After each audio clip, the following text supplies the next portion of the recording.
আসসালামু আলাইকুম। শিরোনামে আমন্ত্রণ জানাচ্ছি আমি মিতা মুস্তফা। সারা দেশে তাপমাত্রা কমে শুরু হয়েছে শীতের আমেজ। উত্তরবঙ্গ, সিলেট ও উপকূলীয় এলাকায় কুয়াশার সঙ্গে জনপদে নেমেছে শীত। এদিকে আবহাওয়া অধিদপ্তর জানায়, ডিসেম্বরের শুরু থেকে প্রকৃত অনুভূতি শুরু হয়ে মাঝামাঝি সময়ে রাজধানী ঢাকাতে জেঁকে বসতে পারে শীত। রাতভর ঝরতে থাকা ঘন কুয়াশা থাকছে সকাল পর্যন্ত, সেই সঙ্গে হিমেল বাতাস। এরই মধ্যে জীবিকার তাগিদে ছুটছেন কর্মজীবী মানুষ। দিনাজপুরে আজ সকালের সর্বনিম্ন তাপমাত্রা রেকর্ড করা হয়েছে 14.1 ডিগ্রি সেলসিয়াস। নওগাঁয় তাপমাত্রা রেকর্ড করা হয়েছে 15 ডিগ্রি সেলসিয়াস। হিমালয়ের পাদদেশে হওয়ায় দিনাজপুর, পঞ্চগড়, ঠাকুরগাঁয়ে আগে ভাগেই এসেছে শীত। এছাড়া কয়েকটি জেলায় এবং উপকূলীয় এলাকায় প্রতিদিনই নামছে তাপমাত্রার পারদ, বেড়েছে কুয়াশার চাদর। এতে বিপাকে পড়েছেন অসহায়, শ্রমজীবী, ছিন্নমূল ও দরিদ্র মানুষ। গরম কাপড়ের অভাবে শীত মোকাবেলায় হিমশিম খাচ্ছেন তারা। ঘন কুয়াশার কারণে মহাসড়কগুলোতে ব্যাহত হচ্ছে যান চলাচল।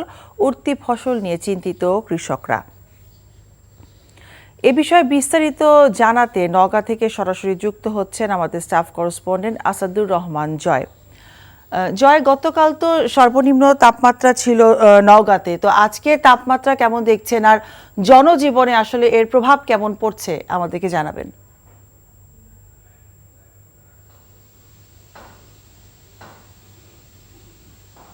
হ্যাঁ মিতা, আজকে নভেম্বরের 17 তারিখ।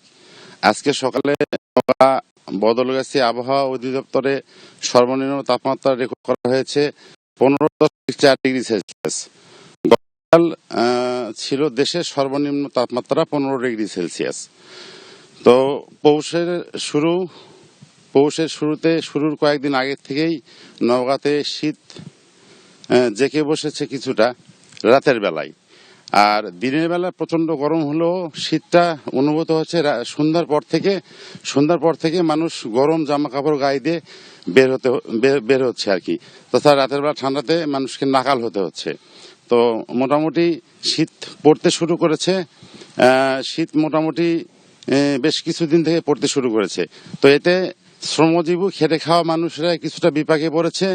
তারা যার দাবি জানিয়েছে যে এই যে আগাম শীতের যে শুরু হয়েছে, যদি জেলা প্রশাসন বা সরকারের পক্ষ থেকে আগাম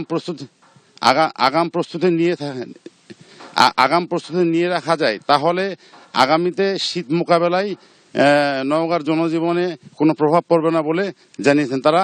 গরম কাপড়ের চাহিদা যাতে মেটানো যায় দরিদ্র এবং সাধারণ খেটে খাওয়া মানুষের, সেই দাবিটা জানিয়েছে। তো মিতা, নওগাঁ থেকে এই ছিল আমার কাছে সর্বশেষ। নওগাঁ থেকে জানছিলাম শীতের খবর জানতে এবারে যাচ্ছি দিনাজপুরে। সেখানে আছেন আমাদের স্টাফ করেসপন্ডেন্ট ফারুক হোসেন। ফারুক, দিনাজপুরে কেমন শীত অনুভূত হচ্ছে আর শ্রমজীবী বা দরিদ্র মানুষের জীবনে আসলে কেমন এর প্রভাব পড়ছে আমাদেরকে জানাবেন।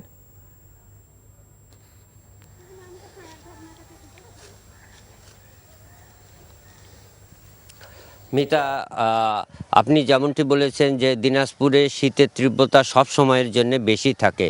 এর কারণ হচ্ছে যে দিনাজপুর হিমালয়ের খুব কাছে অবস্থান হওয়ার কারণেই শীতের তীব্রতা বেশি। আর আপনাকে আমি বলে রাখি যে আপনার 11টা থেকে এই বিকেল 3টা-4টা পর্যন্ত কিন্তু গরম থাকে, আর বিকেল থেকে এই যে সকাল 9টা-10টা পর্যন্ত কিন্তু কুয়াশার চাদরে ঢাকা থাকে। বিশেষ করে ঘন কুয়াশা এবং হিমেল হাওয়া বাতাসটা যেভাবে মানুষকে মানে কষ্ট দেয়, এতে করে কিন্তু দরিদ্র খেটে খাওয়া মানুষেরা অনেক বিপাকে পড়েছেন। আপনার দিনের বেলায় যানবাহন চলাচল করছে হেডলাইট জ্বালিয়ে। আর আমি দেখেছি যে প্রচণ্ড শীতের কারণে যারা খেটে খাওয়া মানুষ, দিনমজুর রয়েছেন, বিশেষ করে ভ্যান চালক রয়েছেন, তারা কিন্তু সকালে আপনার কাজে যেতে পারছেন না। এতে করে তারা অনেকটাই কষ্টের মধ্যে দিন যাপন করছেন। আর একটি কথা বলে রাখতে চাই যে আমি দিনাজপুর সদর হাসপাতালে গিয়েছিলাম এবং শিশু হাসপাতালে গিয়েছিলাম। এই সমস্ত হাসপাতালে কিন্তু শিশু এবং বয়স্ক মানুষ যারা রয়েছেন তারা কিন্তু শীতজনিত বিভিন্ন রোগে আক্রান্ত হচ্ছে। বিশেষ করে আপনার শ্বাসকষ্ট রয়েছে, ব্রনকাইটিস রয়েছে, সব কিছু মিলিয়ে শিশু এবং বয়স্ক মানুষ কিন্তু বেশ বিপাকে পড়েছেন। আর আমি দিনাজপুর আবহাওয়া অফিসের ইনচার্জের সাথে কথা বলেছি। তিনি আমাকে জানিয়েছেন যে প্রতিদিনই শীতের তীব্রতা কমবে, তবে আপনার ডিসেম্বর এবং জানুয়ারিতে আপনার শৈত্যপ্রবাহের সম্ভাবনা রয়েছে। তবে সবকিছু মিলিয়ে শীত কিন্তু জেঁকে বসেছে দিনাজপুরে। তো আমার কাছে এই ছিল শীতের সর্বশেষ সংবাদ। মিতা, দিনাজপুর থেকে জানছিলাম শীতের খবর। মজলুম জননেতা ও আওয়ামী মুসলিম লীগের প্রতিষ্ঠাতা সভাপতি মৌলানা আব্দুল হামিদ খান ভাসানীর ৪৮তম মৃত্যুবার্ষিকী আজ। ১৯৭৬ সালের এই দিনে ঢাকার তৎকালীন পিজি হাসপাতালে চিকিৎসাধীন অবস্থায় তিনি মারা যান। টাঙ্গাইলের সন্তোষে তাকে সমাহিত করা হয়। আব্দুল হামিদ খান ভাসানী ১৮৮০ সালের ১২ই ডিসেম্বর সিরাজগঞ্জের ধানগড়া গ্রামে জন্মগ্রহণ করেন। তিনি দীর্ঘদিন তৎকালীন বাংলা আসাম প্রদেশ মুসলিম লীগের সভাপতি ছিলেন। ১৯৫৪ সালের নির্বাচনে যুক্তফ্রন্ট গঠনকারী প্রধান নেতাদের মধ্যে অন্যতম ছিলেন তিনি। বাংলাদেশের স্বাধীনতা যুদ্ধ চলাকালে গঠিত প্রবাসী সরকারের উপদেষ্টা মণ্ডলীর সভাপতি ছিলেন তিনি। দীর্ঘ রাজনৈতিক জীবনে অধিকার বঞ্চিত, অবহেলিত ও মেহনতি মানুষের অধিকার ও স্বার্থ রক্ষায় সংগ্রাম করেছেন মৌলানা ভাসানী। ক্ষমতার কাছে থাকলেও ক্ষমতার মোহ তাকে কখনোই আবিষ্ট করেনি। ব্যক্তি জীবনেও ছিলেন নির্মোহ, অনাড়ম্বর ও অত্যন্ত সাদাসিধে। তিনি সবসময় ব্যক্তি স্বার্থের ঊর্ধ্বে জাতীয় স্বার্থকে প্রাধান্য দিয়েছেন। নাব্য সংকটে আরিচা কাজিরহাট নৌপথে ফেরি চলাচল বন্ধ রয়েছে। চলতি মাসে এ নিয়ে তৃতীয়বারের মতো ফেরি চলাচল বন্ধ করা হলো। গতকাল সন্ধ্যা ৬টা থেকে এই রুটে ফেরি চলাচল বন্ধ করা হয়। এতে আরিচা এবং কাজিরহাট ঘাটে আটকা পড়েছে পণ্যবাহী সহ অসংখ্য যানবাহন। বিকল্প পথে যেতে হলে তাদের সময় এবং খরচ অনেক বেড়ে যায় বলে জানান স্থানীয়রা। বিআইডব্লিউটিসির আরিচা ঘাটের ম্যানেজার আবু আবদুল্লাহ জানান, অ্যাপ্রোচ চ্যানেলে নাব্য সংকটে ফেরি চলাচল বন্ধ আছে। ফেরি ও যান চলাচল স্বাভাবিক করতে কাজ করছে বিআইডব্লিউটিএ। শিরোনাম এটুকুই। এই খবরের ভিডিও সহ আপডেট জানতে ভিজিট করুন এনটিভি অনলাইন www.ntvbd.com। এছাড়াও এনটিভি জনপ্রিয় সব অনুষ্ঠান ও খবরের আপডেট জানতে ভিজিট করুন আমাদের ইউটিউব ও ভেরিফাইড ফেসবুক পেজ।